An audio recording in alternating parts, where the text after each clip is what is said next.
উৎসবমুখর পরিবেশে বার্ষিক ক্রীড়া সাংস্কৃতিক ও পুরস্কার বিতরণী অনুষ্ঠান অনুষ্ঠিত।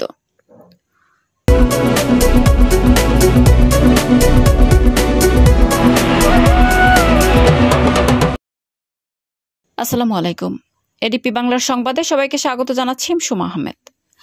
বাঞ্ছারামপুর থেকে শফিকুল ইসলামের পাঠানো তথ্যচিত্রে দেখুন বিস্তারিত। ব্রাহ্মণবাড়িয়া বাঞ্ছারামপুর উপজেলার ফরদাবাদ ইউনিয়নের পূর্বহাটি ২১ একাডেমির বার্ষিক ক্রীড়া সাংস্কৃতিক ও পুরস্কার বিতরণী অনুষ্ঠান অনুষ্ঠিত হয়েছে।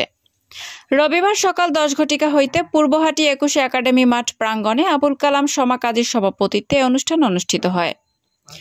৩৮টি ইভেন্টে প্রায় ১৯৮ জন প্রতিযোগী অংশগ্রহণ করেন। বিশেষ অতিথি হিসেবে উপস্থিত ছিলেন ডক্টর রওশন আলম কলেজের সিনিয়র প্রভাষক আজম খান, ডক্টর রওশন আলম কলেজের সিনিয়র প্রভাষক সাদিকুর রহমান, বীর মুক্তিযোদ্ধা বাতেন মেম্বার, সেনাবাহিনী অবসরপ্রাপ্ত একেএম ফজলুল হক, নিজকান্দি সরকারি প্রাথমিক বিদ্যালয়ের সহকারী শিক্ষিকা রাবেয়া আক্তার, মাদ্রাসা আকবর আল উলুম আলিম মাদ্রাসার শিক্ষক ফেরদৌস সরকার, বিশিষ্ট সমাজসেবক গোলাম মোস্তফা।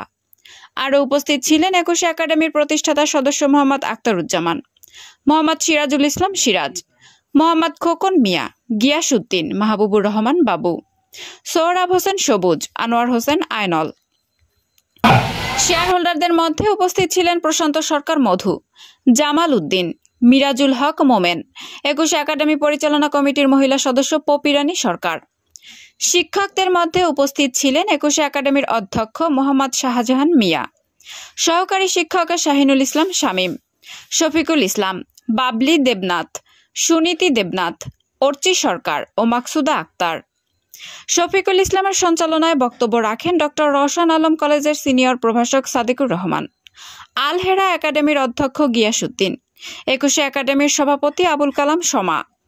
অনুষ্ঠান শেষে মেধা ক্রীড়া ও সাংস্কৃতিক প্রতিযোগিতায় বিজয়ীদের মাঝে পুরস্কার বিতরণ করা হয় এবং শিক্ষকদেরকে সম্মাননা ক্রেস্ট প্রদান করা হয়। এ সময় বিদ্যালয়ের ছাত্রছাত্রী সহ এলাকার গণ্যমান্য ব্যক্তিবর্গ উপস্থিত ছিলেন।